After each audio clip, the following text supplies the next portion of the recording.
Құрметті балалар, мен бүгін Тұрна мен түлкі жайлы бір ертек айтып берем. Ертеде Тұрна мен түлкі көрші болды. Содан бір күні түлкі Тұрнаны қонаққа шақырады. Белгілеген уақытта Тұрна қонаққа келеді. Сөйтсе, түлкі алдында столдың үстінде тамақты тарелке салып береді екен. Тұрна ұзын тұмсығымен бер шұқылайды, ар шұқылайды, тамақты жей алмай қайтады екен. Ал түлкі болса, тамағын жалап бәрін жеп болғаннан кейін, Тұрна, ренжіме, менде саған беретін басқа еш нәрсе жоқ деп айтты. Жарайды деді Тұрна, онда ертең сен маған қонаққа келетін бол.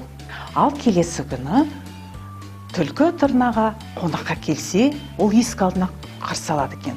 Қайырлы күн, қал жағдайың жақсы ма? Кел, жоғары шық деп түлкіні кіргізеді.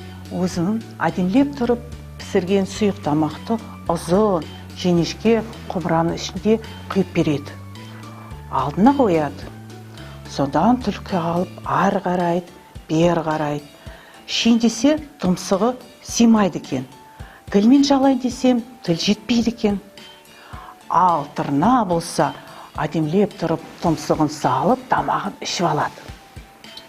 Содан түлкіден сұрайды. Түлкі, сен неге тамақ ішпей жатсың?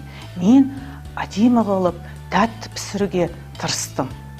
Оған түлкін көңіл күй түсті. Ештеңе айта алмай, үндемей ғана шығып кетеді екен. Содан біреуге жамандық жасама, өзінің алдына келеді. Таисия, сенде дос көп па? Иә, менде дос көп. А сен оған жамандық жасайсың ба? Жоқ, жасамаймын.